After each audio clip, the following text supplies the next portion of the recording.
नमस्कार लगावतीच्या प्रेक्षकांना. सध्या ग्युलेन बॅरे सिंड्रोम नावाचा जो आजार आलाय, पुणेकर असतील, महाराष्ट्रातली जनता असेल, देशातली जनता असेल, सगळेच टेन्शनमध्ये आलेले आहेत. आणि एक दुर्दैवी गोष्ट म्हणजे एक पहिला बळी देखील पुण्यातनं गेलेला आहे या आजाराबद्दलचा. त्याच्यामुळे अजूनही असं वाटतंय की लोकांनी GBSला सिरियसली घेतलेलं नाही आहे का. आणि अशी जेव्हा आजार येतात, अशी संकट येतात, तेव्हा या संकटात एकाच व्यक्तीवर आपण विश्वास ठेवतो आणि ती व्यक्ती म्हणजे डॉक्टर. आणि आज आपल्याला असेच एक डॉक्टर लाभलेले आहेत. सर, तुमचं खूप खूप स्वागत आहे. IMA महाराष्ट्राचे माजी अध्यक्ष अविनाश भोंडवे सर आहेत आपल्यासोबत आज.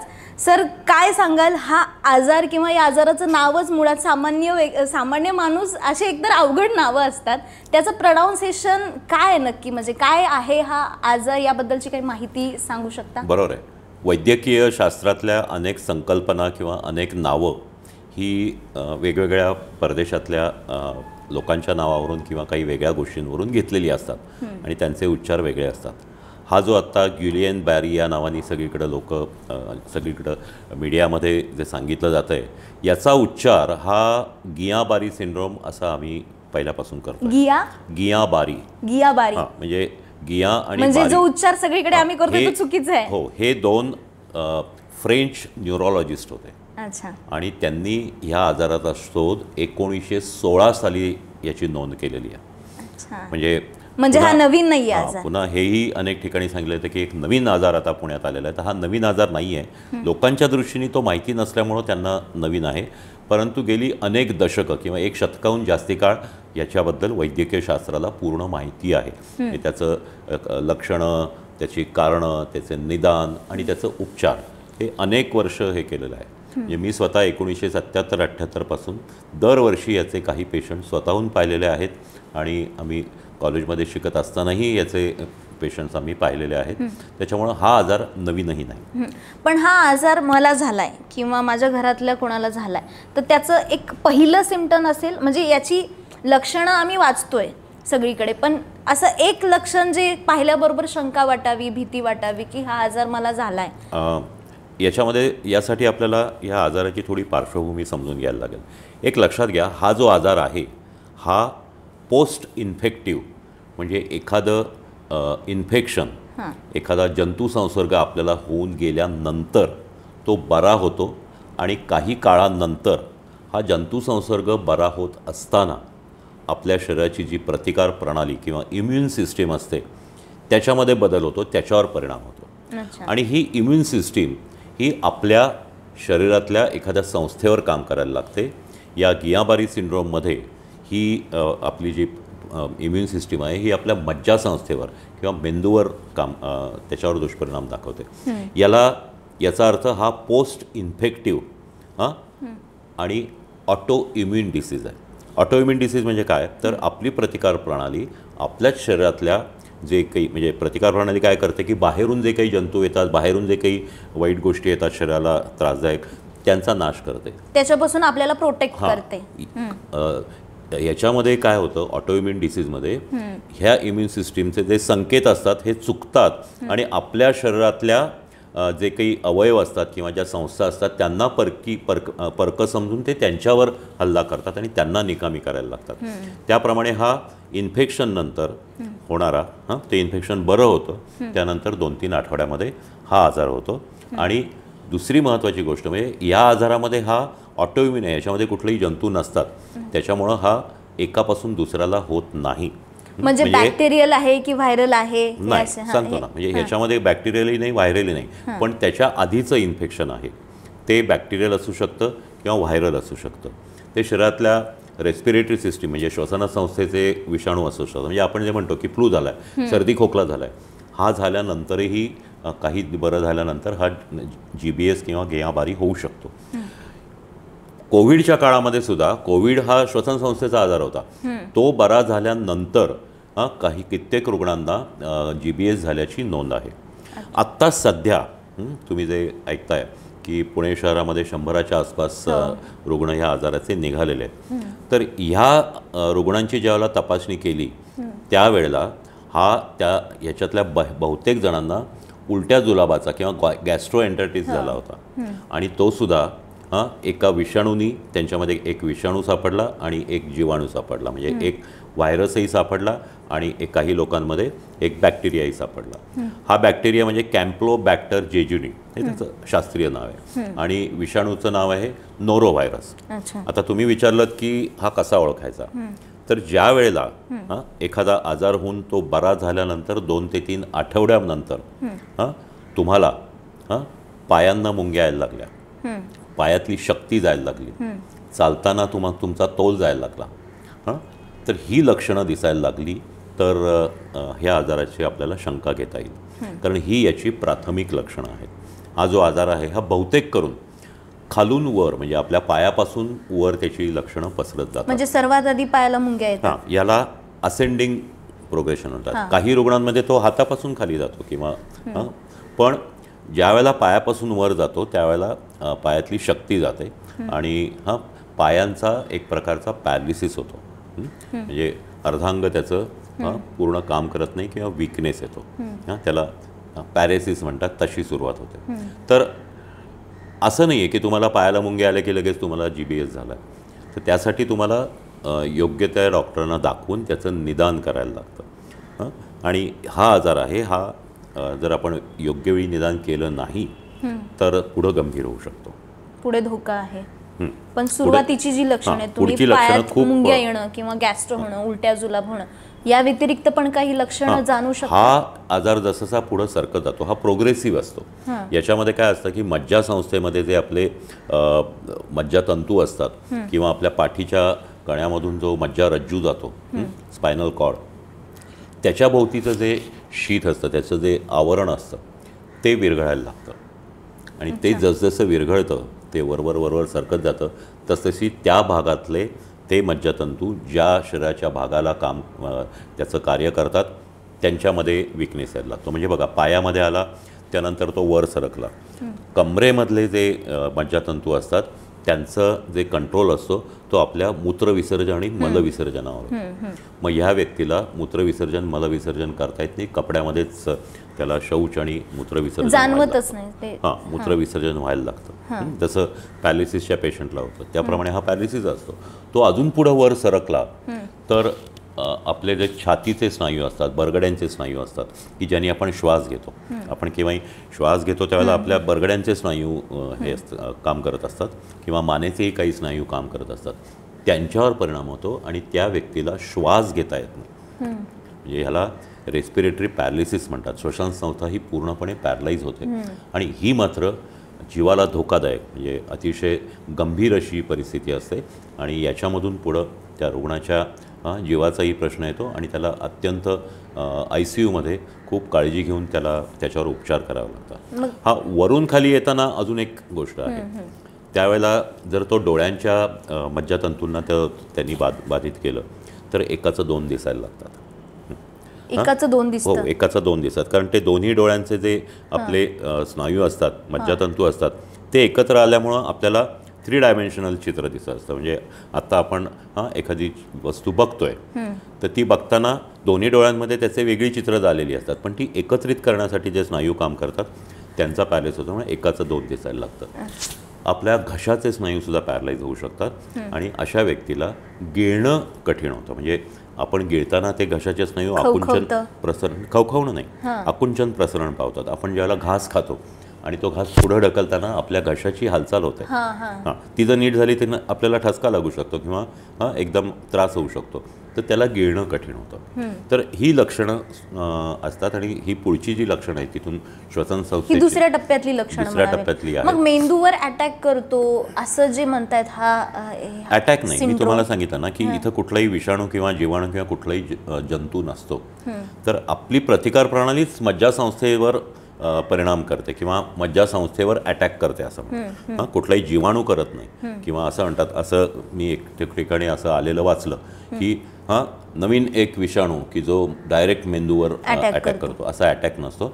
हा मेंदूवर परिणाम करणारी हा एक ऑटो इम्युन डिसीज आहे. म्हणजे असे अनेक असतात. म्हणजे तुम्ही ते रुमॅटॉइड आर्थरायटिस की ज्याला आपण संधिवात म्हणतो, तो आपल्या सांध्यांच्यावर अटॅक करतो. किंवा अस्थमा जो असतो, अनेकांना अस्थमा सुद्धा ऑटो इम्युन असू शकतो. किंवा त्वचेचे काही आजार असतात. हे जे ऑटो इम्युन आजार असतात आपल्या यकृताचे किंवा लिव्हरचेही काही आजार असतात, हे त्या सिस्टीमवर परिणाम करतात, त्याचं कार्य पूर्णपणे बाधित करतात, म्हणजे कार्य होत नाही. त्याप्रमाणे मज्जासंस्थेवर याचा परिणाम होतो. कुठलाही अटॅक कुठलाही जंतू करत नाही, आपलीच संस्था, आपल्याच म्हणजे आपलीच प्रतिकार प्रणाली आपल्या मज्जासंस्थेवर परिणाम करते. आणि असे म्हणतात की सर्वांनाच हा आजार होत नाही, लाखामध्ये एका व्यक्तीला हा आजार होऊ शकतो. मग आता जी रुग्ण वाढत आहेत एवढी, तर मग हे इनबॅलन्स आहे का योगायोगाने संख्या आता ही वाढत चालली आहे, काय कारण आहे त्याला? एक लक्षात घ्या की हा आजार जरी वाढला तरी हा दुर्मिळ आजारांपैकी आहे, रेअर डिसीजेसमधला आहे. रेअर डिसीजची व्याख्या अशी आहे की एका लाखामध्ये जर 65 किंवा त्यापेक्षा कमी रुग्ण असतील तर त्याला दुर्मिळ आणि रेअर आजार म्हणतात. तसा हा आजार आहे. 100 असले तरी लोकसंख्येच्या मानाने आपण पाहिलं तरी तो कमी आहे. एका वेळेला हे 100 आले त्यामुळं आपल्याला हे जास्त वाटतं. दुसरी गोष्ट अशी की आपण बोललो की हा एका इन्फेक्शन नंतर, एखादा जंतू संसर्गानंतर होतो. आणि आत्ताचे जे रुग्ण आहेत यांच्यापैकी बहुतेक जणांना आधी उलट्या जुलाबाचा किंवा गॅस्ट्रोएंटरिटिसचा त्रास होऊन गेला. आता याचं कारण शोधायचं असेल तर आपल्याला अन्न आणि पाणी याच्यावर लक्ष द्यायला लागेल. म्हणजे कसं लक्षात घ्या की याच्यामध्ये दूषित अन्न, हे जे जंतू आहेत कॅम्प्लोबॅक्टर जेजुनी किंवा नोरोव्हायरस, हे दूषित पाण्यामध्ये किंवा अन्नामधून आपल्या शरीरात जातात. आता तुम्ही जर पाहिलं, आपण पुणे परिसरात हे आहेत, पुणे, पिंपरी चिंचवड, पुणे जिल्हा या परिसरात आहेत, तर यामध्ये आपण पाहिलं तर पुणे शहरातले रुग्ण कमी आहेत आणि पुण्याच्या ज्या पेरिफेरीला जी इतर गावं आहेत तिथले रुग्ण जास्ती आहेत. म्हणजे खडकवासल्यापासून आपल्या इथं पाणी पुरवठा होतो, त्यामुळं किरकटवाडी किंवा DSK विश्व, धायरी या भागात रुग्ण जास्ती आहेत. त्याचप्रमाणे पिंपरी चिंचवड आणि त्या आजूबाजूचे जे काही ग्रामीण भाग आहेत त्या ठिकाणी आहेत. याचं कारण काय आहे? आता पुणे शहरात तर आपल्याला हो, म्हणजे हे प्रश्न सर्रास विचारला जातोय की पुण्यातच रुग्ण जास्त का दिसतात. तसे आता सोलापूरमध्ये आढळले, मुंबईत पण, पुण्यात संख्या जास्त. सांगतो तुम्हाला की याच्यामध्ये नाही, याच्यामध्ये व्हायची कारणं तुम्हाला सांगतो. इतर ठिकाणी घडतील ती वेगळी. एक असं आहे की आपण असं समजतो की पुण्याला आपल्याला फिल्टर्ड पाणी मिळतं आणि आपण ते जंतुविरहित पाणी आपण पितो. अगदी खरं आहे. परंतु मध्यंतरी वर्तमानपत्रातही अशी चित्र प्रसिद्ध झाली होती, अगदी गेल्या काही दिवसांची गोष्ट आहे, की जमिनीखालून ज्या जलवाहिनी पाण्याचे पाईप जातात त्याच्या शेजारूनच ड्रेनेजच्याही लाईन्स जात आहेत आणि त्या दोन्ही एके ठिकाणी फुटल्यात.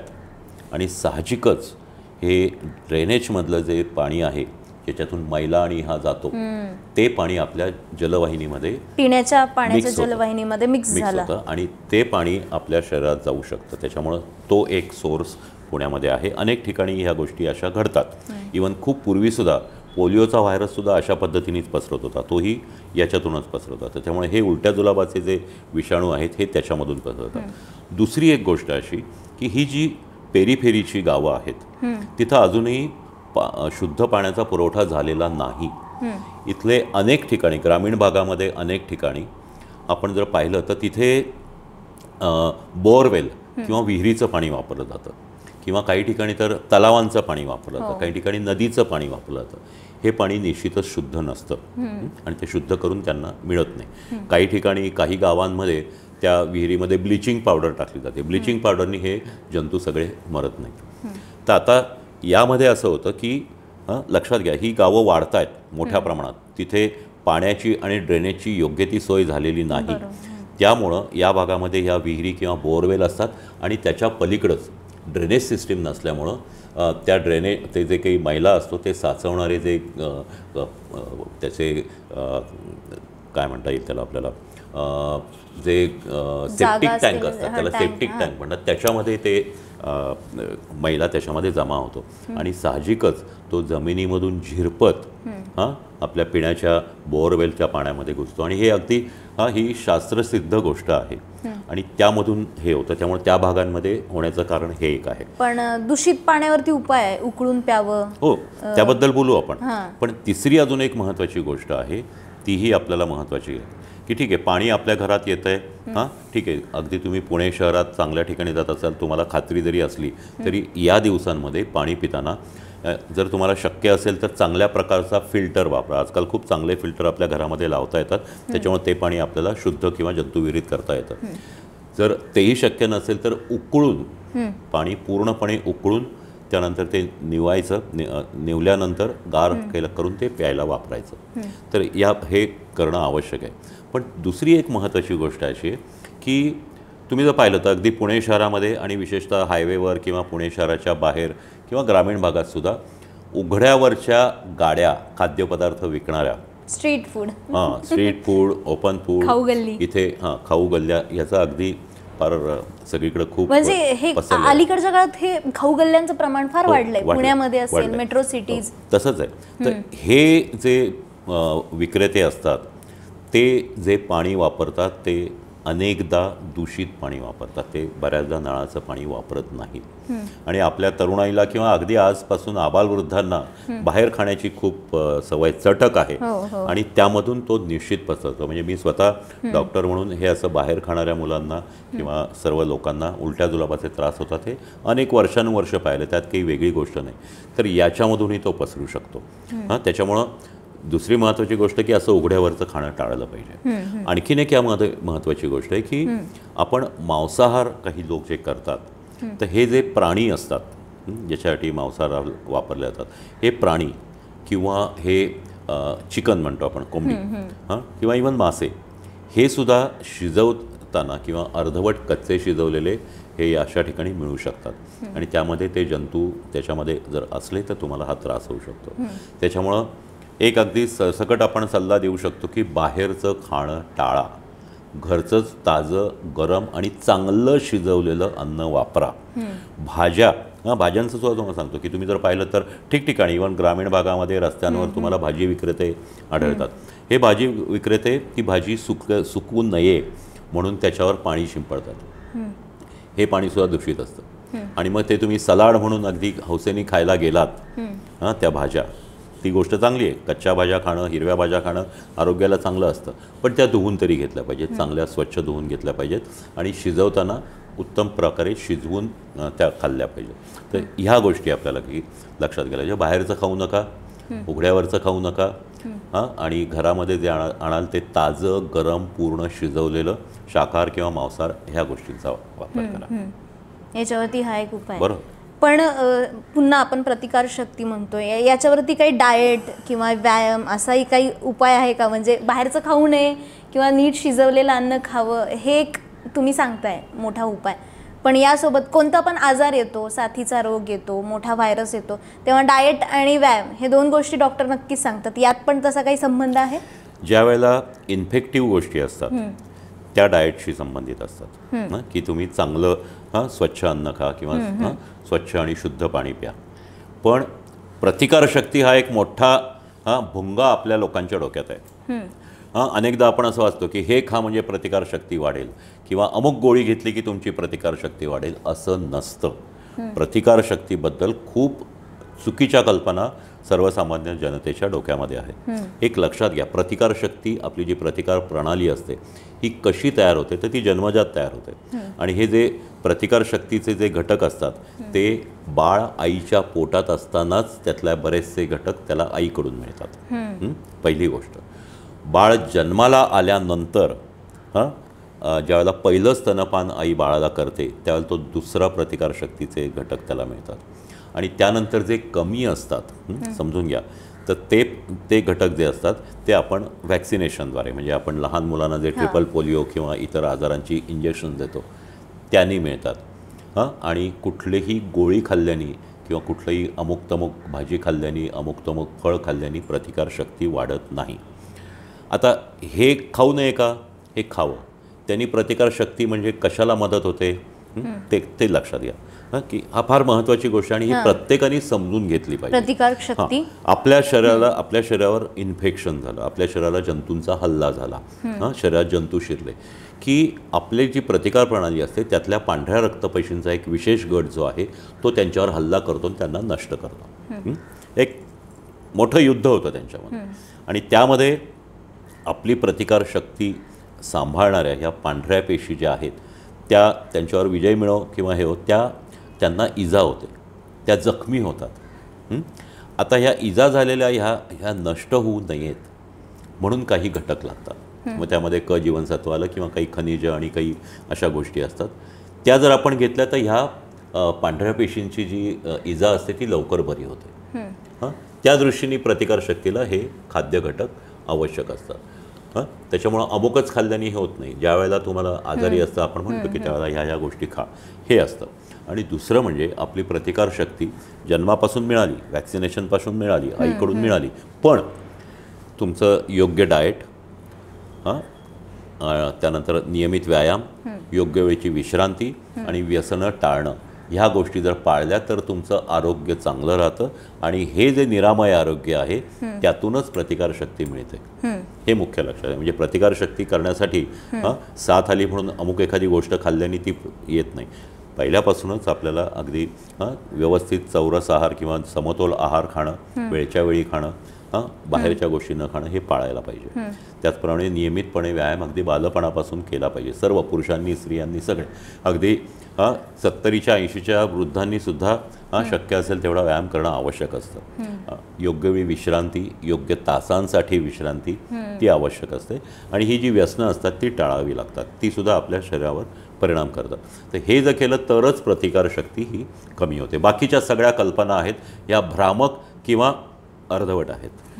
एक अशीच बातमी वाचली आम्ही, अशी एक माहिती फिरती की पनीर, भात, दही असे पदार्थ खाणे टाळावे हे आजार टाळण्यासाठी, याच्यापासून वाचण्यासाठी. असं काही आहे खरंच? कुठलीही गोष्ट ज्या वेळेला अशी सांगितली जाते, कुठली म्हणजे या बाबतीतली तशी नाही, तर त्याला ती सांगण्यापूर्वी त्याला काही शास्त्रशुद्ध पार्श्वभूमी असावी लागते. आता शास्त्रशुद्ध पार्श्वभूमी म्हणजे काय, की अमुक एक पदार्थ तुम्ही सांगितले आता 2-4 पदार्थ, समजा पनीर खाल्ल्यामुळं तुम्हाला हा आजार होतो असं तुम्ही काही हजार रुग्णांमध्ये किंवा काही हजार व्यक्तींमध्ये, वेगवेगळ्या वयाच्या, वेगवेगळ्या स्त्री पुरुषांमध्ये किंवा वेगवेगळ्या धर्माच्या, जातीच्या, पंथाच्या किंवा वेगवेगळ्या वंशाच्या अशा लोकांमध्ये ज्या तुम्ही त्याची तपासणी करता आणि त्यामधून जर लक्षात आलं की तसं घडतं तरच ते खरं असतं. उगीच कोणाला तरी वाटतं किंवा कुठंतरी वाचलंय म्हणून हे खाऊ नका, ते खाऊ नका असं होणं हे बरोबर नाही. पनीर असो, भात असो, अजून काही तुम्ही जे काही गोष्टी सांगतायत याच्यामधून हा पसरतो, याला कुठलाही शास्त्रीय पुरावा नाही. हे मी तुम्हाला ठामपणे सांगू शकतो. फार तर मी असं म्हणू शकतो की कुठलाही शास्त्रीय पुरावा आजपर्यंत माझ्या वाचनात आलेला नाही आणि तो असण्याची शक्यता नाही. कारण असं जर असतं तर प्रत्येक त्या व्यक्तीला आत्तापर्यंत पनीर तर हा खूप लोक खातात, भात तर प्रत्येकाच्या आहारातला भागच आहे. त्याच्यामुळे हे आजार होत नाहीत याच्याबद्दल माझी खात्री आहे. त्याच्यामुळं अशा गोष्टी ज्या आहेत ह्या पूर्णपणे शास्त्रशुद्ध असल्याशिवाय याच्यावर विश्वास ठेवू नये हे मी ठामपणे सांगेन. असं आहे का की अजूनही GBSला या आजाराला लोकांनी सिरियसली घेतलेलं नाही? म्हणजे आत्ता जेव्हा रुग्ण वाढत चाललेत, केंद्र सरकार असेल, राज्य सरकार असेल, महानगरपालिका असेल, ते त्यांच्या पातळीवरती त्यांनी प्रयत्न सुरू केलेले आहेत या संकटाला सामोरं जाण्यासाठी, पण लोकांमध्ये तो अवेअरनेस अजूनही दिसत नाही आहे किंवा ती काळजी दिसत नाही आहे. का बरं? म्हणजे एखादा आजार येतो त्याचा सिरियसनेस वाढण्यासाठी जेव्हा आकडे वाढतात तेव्हा तो सिरियसनेस वाढतो. यामध्ये कसं आहे की मुळातच आपण भारतीय लोक हे विज्ञाननिष्ठ कमी आहोत. त्यामुळं अनेक ह्या विज्ञानात किंवा वैद्यकीय गोष्टी ज्या नवीन गोष्टी येतात त्याबद्दल त्यांना माहिती नसते किंवा ह्या ज्या अशा दुर्मिळ गोष्टी असतात त्याही त्यांना माहिती नसतात. साहजिकच आहे. प्रत्येकाला प्रत्येक गोष्ट माहिती असेलच असं नाही. तर मला उद्या अकाउंट्स आणि फायनान्समधलं काही माहीत नाही, पण हे जे साथीचे आजार आहेत ते येतात त्यावेळेला नेहमीचीच ही गोष्ट असते की बऱ्याच लोकांना हे त्याची माहिती नसते. त्याच्यामुळं सरकारची आणि आम्हा डॉक्टरांची किंवा तुमच्यासारख्या चॅनेल्सची अशी ही जबाबदारी आहे की हे जे ज्ञान आहे, ही जी बेसिक जाणीव आहे ही लोकांपर्यंत पोचवली पाहिजे.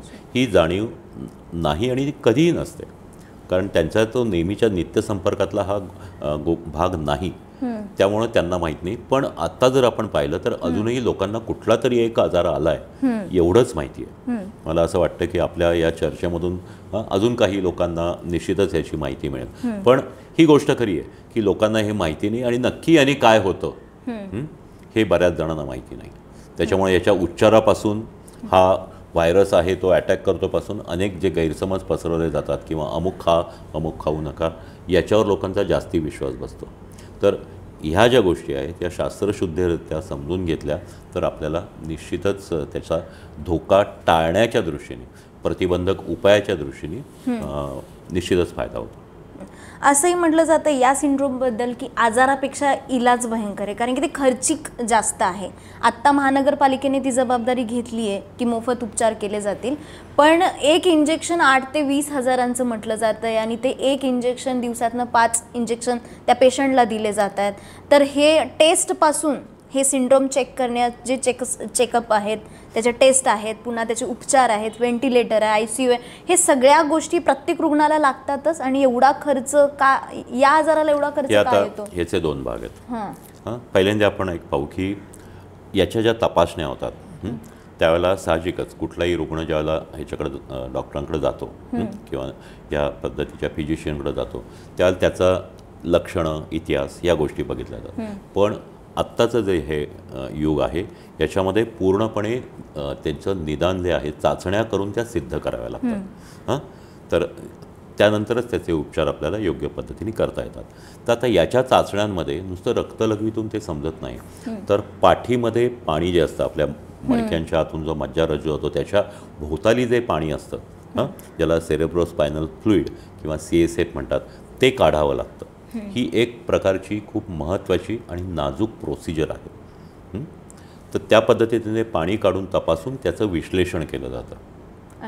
आणि त्या विश्लेषणामध्ये खूप मोठ्या प्रकारचं खूप वेगळ्या प्रकारच्या उच्च दर्जाच्या तपासण्या असतात आणि त्यामुळंच ह्या साहजिकच खर्चिक असतात.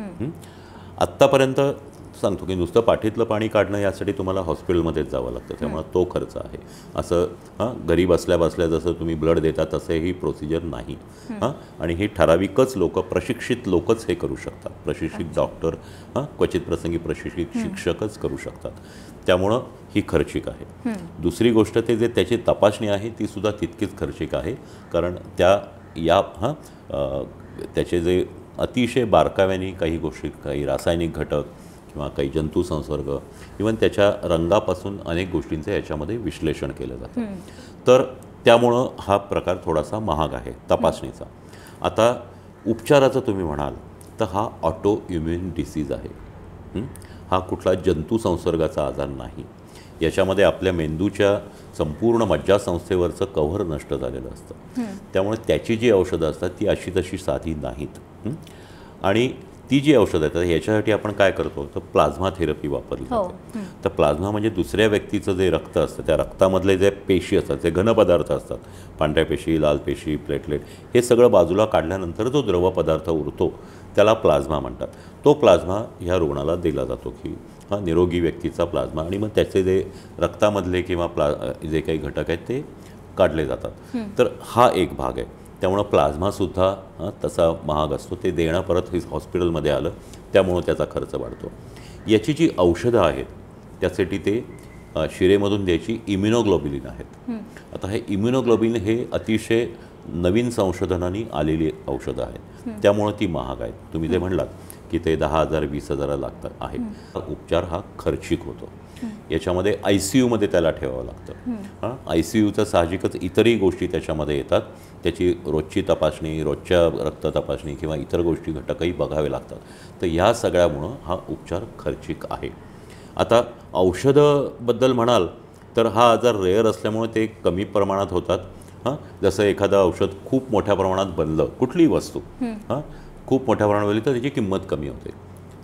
तर हे करता येईल. याच्यामध्ये ही नवीन असल्यामुळे त्याच्यातला जो त्यांचा निर्मितीचा जो खर्च असतो तो त्याच्यामध्ये येतो. त्यामुळं संशोधनाचा खर्च येतो. तर त्यामुळं हे महाग आहेत. आणि ह्याला काही दुसरा इलाज नाही. ह्याला म्हणजे सरकारने पूर्णपणे सबसिडी देऊन किंवा ती औषधंच मुळातमध्ये स्वतः विकत घेऊन करायला पाहिजे. याच्यातली बरीचशी औषधं ही बरीचशी मशिनरी ही परदेशातून इम्पोर्ट करावी लागते. त्यामुळं ती अधिकच महाग असते. इवन शासकीय रुग्णालयांमध्येही ह्या गोष्टी कमी असतात. त्यामुळं मग खाजगी रुग्णालयांमध्ये जातात. खाजगी रुग्णालयांमध्ये स्वतःच्या फंड्सनी स्वतःचे पैशांनी ते हे केलेलं असतं. त्याच्यामुळं हे सगळं ह्याचं हे महाग उपकरणं महाग ट्रीटमेंट आणि कौशल्यपूर्ण ह्या ज्या छोट्या ज्या प्रोसिजर्स आहेत त्यामुळे याची किंमत जास्ती होते. यामध्ये कुठंही म्हणजे असं डॉक्टर्स मुद्दाम जास्ती लावतात असं नाही आहे. हे कुठल्याही या पद्धतीचं इतर आजारांमध्ये या गोष्टी केल्या जातात त्यामध्येही त्याचा खर्च एवढाच येतो. तर आता इंजेक्शनचा खर्च कमी करण्यासाठी सरकारने सांगितलं की आम्ही हे करू, परंतु मी माझ्या जे वाचनात आलं ते 2 लाखापर्यंत हे केलेलं आहे. आपण पाहिलं तर आपल्या इथं आयुष्मान भारत किंवा इतर ज्या स्कीम आहेत त्याच्यामध्ये 5 लाखापर्यंत हे होतं. महात्मा फुलेच्या याच्यातनं 2 लाखाचं केलं, पण खर्चच 5 ते 6 लाख 10 लाखापर्यंतही जाऊ शकतो. वरचा खर्च कसा करायचा हा एक मोठा प्रश्न आहे. त्यासाठी सरकारलाच पावलं उचलावी लागतील, कारण नुसतं जनतेतून हे होणार नाही, जनतेच्या सपोर्टमधून. यामध्ये कसं आहे की बरं हा अचानकपणे आलेली गोष्ट आहे, त्याच्यामुळं लोकांकडे त्याची की ठीक आहे माझ्या आजारपणासाठी काही पैसे ठेवतो असंही शक्यता नसते. आणि सर्वात महत्त्वाचं म्हणजे ह्याच्यातले बहुसंख्य रुग्ण हे आर्थिकदृष्ट्या निम्न स्तरातले आहेत, गरिबीतले आहेत, कारण त्या पद्धतीचं पाणी आणि त्या पद्धतीचं हे जे आहे हे ह्या लोकांमध्ये वापरणं जास्ती आहे. त्याच्यामुळे हा एक मोठा गंभीर प्रश्न आहे आणि त्यासाठी सरकारने ठोस पावलं उचलली पाहिजेत आणि मोठ्या प्रमाणात हे केलं पाहिजे. जसं कोविडच्या वेळेला त्यांनी रुग्णालयांना कमी खर्च हे करायला सांगितलं होतं, कमी खर्चात करा. त्यामुळं कमी खर्च करतात, परंतु काही खर्च असे असतात की त्याच्यापेक्षा तुम्हाला कमी किमतीत ठेवताच येत नाहीत. त्यामुळं सरकारने ज्याच्यामध्ये पावलं उचलावीत. आणि आमचं एक पुन्हा सांगणं असतं की आज ह्या महाग उपचारांना म्हणजे मीडियाच्या भाषेत महागड्या उपचारांना जर हॉस्पिटलमध्ये जायचं असेल तर ही सर्व व्यवस्था, हे सर्व उपचार, ही सर्व उपकरणं सरकारी हॉस्पिटलमध्ये जर असतील तर लोकांना असं खाजगी हॉस्पिटलमध्ये जाऊन आपल्या खिशाला तोचीस घेऊन किंवा घरातले दागिने किंवा घर विकून गहाण टाकून उपचार करण्याची वेळ येणार नाही. त्याच्यामुळं इथून पुढच्या काळामध्ये हे खूप आवश्यक आहे. कोविडच्या वेळेलाही हे लक्षात आलं की सरकारी रुग्णालय एका महिन्यामध्ये पूर्ण भरली, तिथं उपचार नव्हते, ऑक्सिजन नव्हते, खाजगी रुग्णालयांनाही हे घ्यावं लागलं. तर ही रुग्णालयं वाढली पाहिजेत. सरकारने त्यासाठी कायमस्वरूपी भरीव तरतूद केली पाहिजे. कोविडनंतरही ही तरतूद वाढलेली नाही. आता 2 दिवसात आपलं बजेट आहे, पाहूया. म्हणजे आमची तर मागणी आहे की हे असावं, पण असे आजार वारंवार येत राहणार. दरवर्षी किंवा काही काळाने कोविडसारखे आजार, आता हा सुदैवाने याची महामारी होणार नाही आहे, पण महामारी होऊ शकेल अशा प्रकारचे आजार यापुढं येत राहणार आहेत. आणि त्यासाठी सरकारने, सर्व प्रकारच्या सरकारने विशेषतः आपल्या दृष्टीने भारत सरकारने किंवा राज्य सरकारने त्या पद्धतीचं इन्फ्रास्ट्रक्चर डेव्हलप केलं पाहिजे, तसा निधीही उपलब्ध केला पाहिजे. आता एवढे उपचार करून, खर्चिक उपचार करूनही रिकव्हरीचे चान्सेस कितपत असतात? म्हणजे एक रुग्ण जो पहिला बळी गेला या आजाराचा, त्याचं केस काय आहे की त्याने उपचार घेतले प्रायव्हेट हॉस्पिटलमध्ये, ॲडमिट झाला, बरा होऊन बाहेर आला, त्यानंतर त्याला श्वसनाचा त्रास झाला आणि तो गेला, त्याचा मृत्यू झाला. म्हणजे त्याने ट्रीटमेंट घेऊनही त्यानंतर त्याचा बळी गेला. याचा अर्थ रिकव्हरीमध्ये पण काही प्रॉब्लेम येतो. काही लोकांचे असे अनुभव आहेत की 6-6 महिने लागले यातनं रिकवर व्हायला. सो असं पर्सन टू पर्सन व्हॅरी होतं का? काहीच केस अशा आहेत? याचे काही ठराविक मुद्दे आहेत. म्हणजे आजार सुरुवातीला झाला, तुम्ही सुरुवातीला म्हणलात की तो लगेच लक्षात आला. जर आजार सुरुवातीलाच त्याचं निदान झालं आणि त्याचे उपचार झाले तर निश्चितच खर्च कमी होतो आणि रुग्ण बरा होऊ शकतो. याचे सर्वसाधारणपणे बरेचसे रुग्ण, म्हणजे जवळजवळ 80%-90% रुग्ण हे 1.5 महिना ते 6 महिन्यात पूर्ण बरे होतात. एक लक्षात घ्या, हे नुसतं जंतू नष्ट केले, एक इंजेक्शन दिलं किंवा इंजेक्शनचा एक कोर्स केला आणि बरं झालं असं नाही आहे. आपल्या मज्जातंतूंवर किंवा मज्जासंस्थेवर जे आक्रमण झालेलं आहे आपल्याच इम्युन सिस्टीमनी, ते आपल्याला बरं करायचं आहे, ते दूर करायचं आहे. तर यामध्ये काय होतं की ते पुन्हा ते सगळं मायलिनेशन जे आहे, कव्हरिंग आहे, ते पुन्हा निर्माण होण्यासाठी वेळ लागतो. आता उशिरा जर व्यक्ती हॉस्पिटलमध्ये ॲडमिट झाली किंवा त्यांनी उपचार सुरू केले, म्हणजे त्याला रेस्पिरेटरी पॅरालिसिस झालं, तर श्वास बंद पडायला लागल्यानंतर तो जो ॲडमिट झाला तर तो रुग्ण दीर्घकाळ त्याला राहावं लागतं, कारण ते पुन्हा ते मायलिनेशन येईपर्यंत, त्याचं सगळं होईपर्यंत त्याला ठेवावं लागतं. आणि ते काही एका दिवसात येत नाही, त्याला काही महिने लागतात. त्याच्यामुळे याचा उपचार हा दीर्घकाळच राहणार. किंबहुना हे ऑटोइम्युन आजार असतात, याचे जे उपचार असतात हे सपोर्टिव्ह उपचार असतात. क्युरेटिव्ह असे नसतात. म्हणजे जसं एखादं जंतू आहे, एखाद्याला टायफॉईड झाला, हे टायफॉईडचं जंतू, त्याचं हे औषध तुम्ही 5 दिवस घ्या, बरे झालात. ट्युबरक्युलोसिससारखा आजार आहे, ही औषधं तुम्ही 9 महिने घ्या, तुमचा जंतू नष्ट झाला, बरं झालं, असं नाही आहे. ही आयुष्यभर राहू शकणारी प्रक्रिया असू शकते. हे तुम्ही जसं पाहिलं म्हणजे नंतर रिकवर झाल्यानंतर नॉर्मल आयुष्य जगू शकतो. रिकवर म्हणजे तो त्याच्या लक्षणातून रिकवर होऊ शकतो. तो पूर्ण रिकवर कदाचित होऊ शकत नाही ऑटोइम्युन आजारामध्ये. पण यामध्ये साधारणतः 6 महिन्यानंतर पेशंट हा रिकवर होतो. म्हणजे त्याची जी लक्षणं आहेत ती पूर्णपणे कंट्रोलमध्ये येतात. आता हे होताना आता इथं तुमची प्रतिकारशक्ती येते किंवा इथं तुमची शक्ती येते. जर त्या व्यक्तीला दुसरे काही आजार असतील, म्हणजे मधुमेह असेल नियंत्रणात नसलेला, किंवा त्याला फुफ्फुसांचा आजार असेल आणि त्याला ज्यावेळेला व्हेंटिलेटर आपण लावतो त्यावेळेला त्याचं ते फुफ्फुसांचं इन्फेक्शन, न्यूमोनिया होतो आणि मग ते अजून त्याच्यामध्ये ही कॉम्प्लिकेशन्स होतात. ह्या ज्या गोष्टी घडतात त्यामध्ये रुग्ण अत्यवस्थ होतो. आत्ता एक जी 64 वर्षाची महिला पिंपरी चिंचवडमध्ये दगावली, तिचा न्यूमोनिया झाला होता आणि हा न्यूमोनिया हा त्या व्हेंटिलेटर किंवा इतर जी श्वसन यंत्रणा आहेत त्याच्यामधून तो झाला होता. आणि न्यूमोनिया म्हणजे काय होतं तर फुफ्फुसाला सूज येते, दाह होतो आणि फुफ्फुसाचं काम खूप कमी होतं. त्याच्यामुळं ऑक्सिजन आपण बाहेरून जरी दिला तरी तो शरीरात शोषला जात नाही आणि मग त्या साहजिकच रुग्ण अधिकच गंभीर होऊन तो दगावू शकतो. तर या दुसऱ्या व्यक्तीचंही असंच आहे की ज्यावेळेला मुळातच त्या व्यक्तीमध्ये काही आजार असेल तर तो ह्या आजारांमध्ये तो जास्ती वाढतो आणि त्याच्यामुळेही मृत्यू होऊ शकतो. तर सांगायचा मुद्दा असा की दुर्मिळ आजार असल्यामुळं याच्यामधलं मृत्यूचं प्रमाण अजूनही खात्रीदायक नाही, पण अल्प आहे. 1 ते 2% किंवा त्याहीपेक्षा कमी असेल. पण हा आजार झालेले पेशंट पुन्हा किंवा ते रुग्ण पुन्हा आपले चालू शकतात असे लोक खूप जास्ती आहेत आणि आत्तापर्यंत वर्षानुवर्ष असे आम्ही पाहिलेले आहेत. गियाबारी सिंड्रोम किंवा GBS झाला आणि रुग्ण दगावला, हे होताना त्याला योग्य वेळी मिळणारे उपचार, लवकर जर तो दाखल झाला तर मिळणारे उपचार यांनी बरा होण्याची शक्यता असते. काहींना 1.5 महिना लागतो, काहींना 6 महिने लागतात, काहींना अधिक जास्ती काळ लागू शकतो. परंतु हा आजार पूर्ण रिकवर झाला तो पेशंट हे कधी समजायचं? कारण की कायमच ते भीतीमध्ये तो की आता मला काही लक्षणं जे आहेत की मज्जातंतूंच्या काही तपासण्या असतात त्या तपासण्या पुन्हा पहिल्यासारख्या झाल्या, त्याचे रिफ्लेक्सेस चांगले झाले, त्याचं श्वसन संस्थेचं हे व्यवस्थित सुरू झालं की तो रिकवर झाला. तो चालू पायाचा जो पॅरालिसिस आहे तो बरा झाला, छातीचा पॅरालिसिस आहे तो बरा झाला, तर तो हे होतो. म्हणजे असंही एक मानलं जातं किंवा हे आहे की हा आजार होतो, रुग्ण गंभीर होतो, परंतु तो त्यानंतर पुन्हा तो तितक्याच लवकर रिकवरी होतो, तितका पूर्ण रिकवरी होऊ शकतो. म्हणजे जसे काही आजार जे आहेत, म्हणजे तुम्हाला म्हटलं की रुमॅटॉइड आर्थरायटिस, संधिवात, ज्याच्यात हाता बोटं वगैरे वाकडी होतात किंवा हे होतात, तर तो आजार कायमचा चालू राहतो. तो म्हणजे हे औषध घेऊन बरा झाला असं नाही, त्याचं औषध कायमस्वरूपी चालू ठेवावं लागतं. तसं काही बाबतीत औषधं खूप दीर्घकाळ घ्यावी लागतात आणि काही रुग्णांमध्ये तो पूर्णपणे रिकवर होऊ शकतो. आता याच्यामध्ये सार्वजनिक आरोग्याचा खूप मोठा संबंध येतो, जसं की आपण स्वच्छतेच्या बाबतीत बोललो, उपाय, उपचार, ह्या सगळ्या गोष्टी.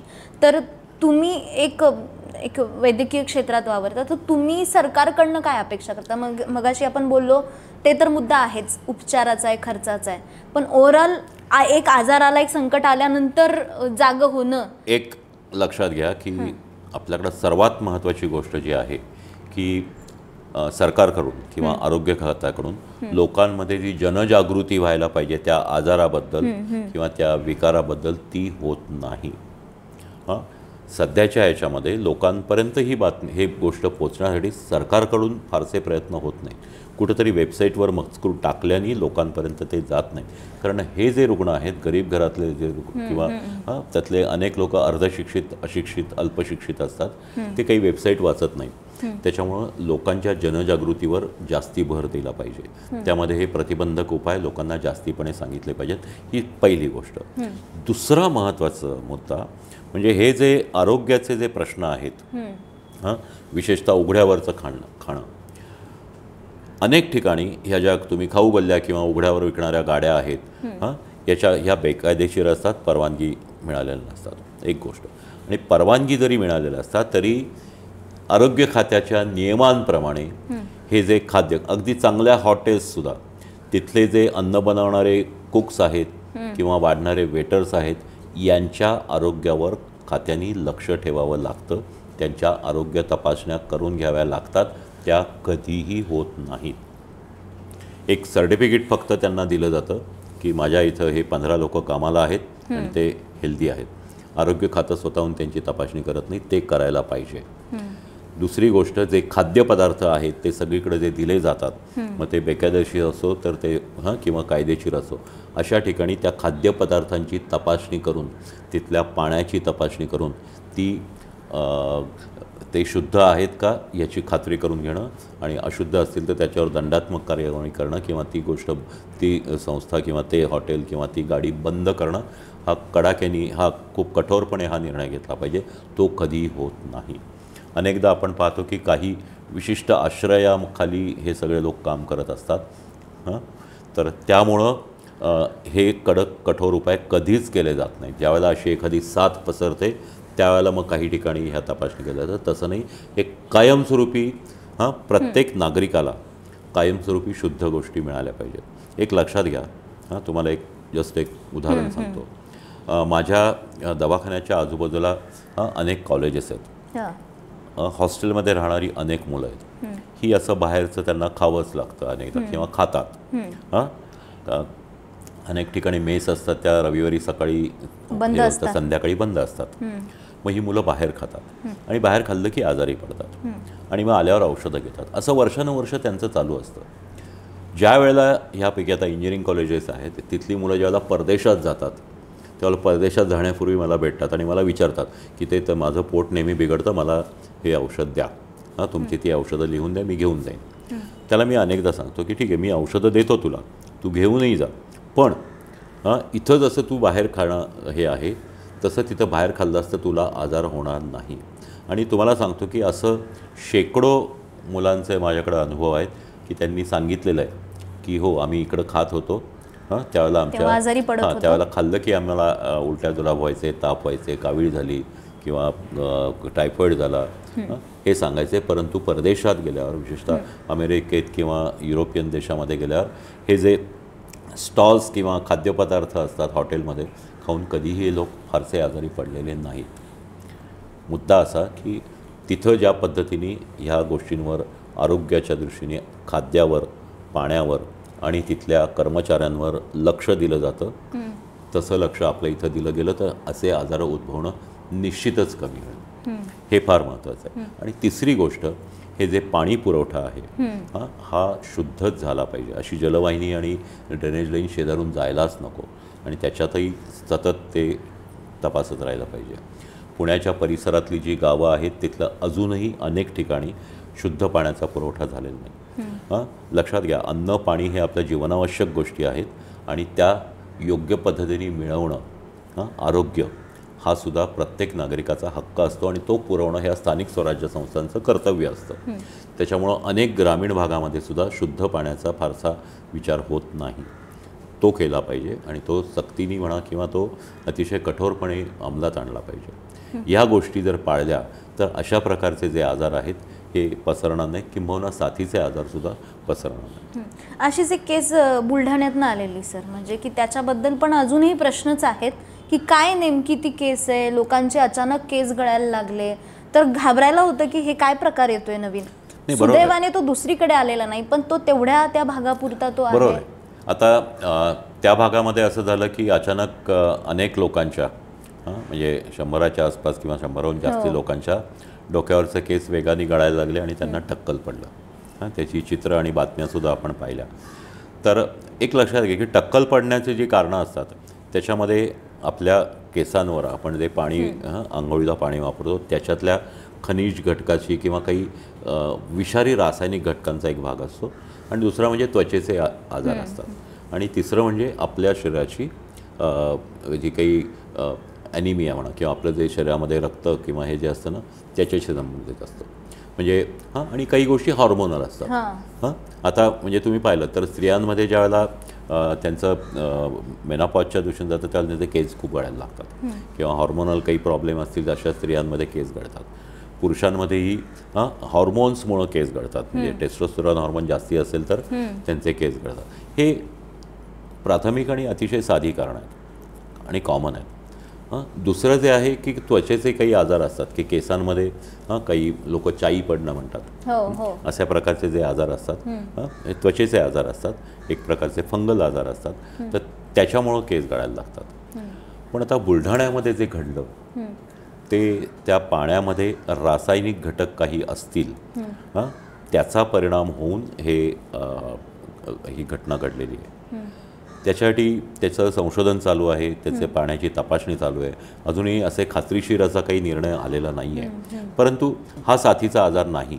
परंतु इथंही असंच आहे, आपण जे बोललो तसं की असे ह्या पाण्यामध्ये लोक जे पाणी वापरतात ते शुद्ध आहे का हे बघणं, पहिल्यापासून बघणं हे प्रशासनाचंच काम असतं, ते होत नाही.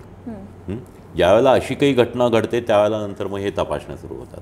त्याच्यामुळं आपण जे म्हटलं तसं कुठलंही पाणी असो, जलाशयाचं असो, विहिरीचं असो, ते शुद्ध आहे का हे वरचेवर प्रशासनाने तपासलं पाहिजे. कारण ते पाणी वापरलं जात असेल.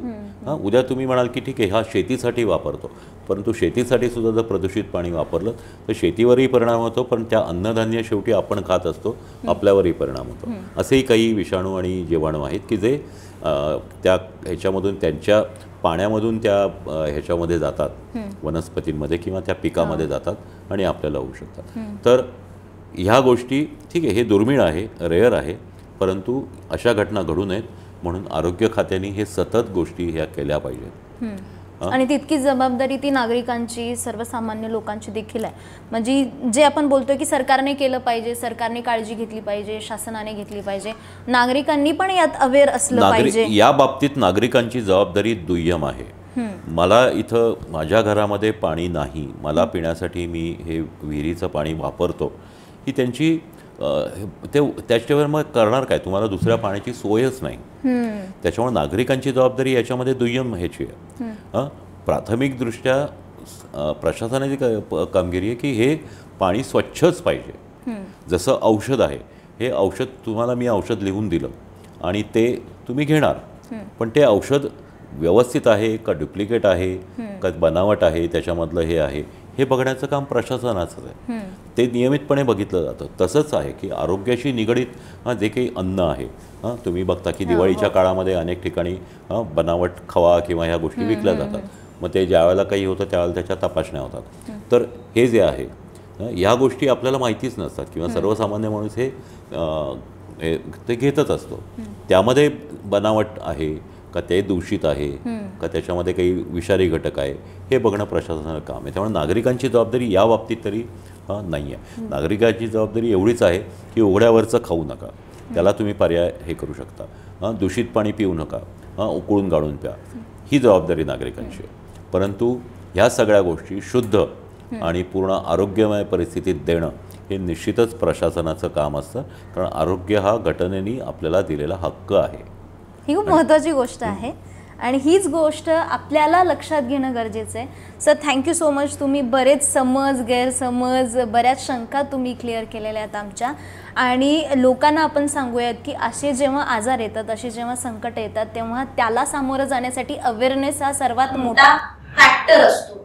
सो थँक्यू सो मच, तुम्ही वेळ दिला आम्हाला. आणि गिया बॅरे सिंड्रोम, गिया बारी सिंड्रोम, गिया बारी सिंड्रोम असं त्याचं प्रोनाउन्सिएशन आहे.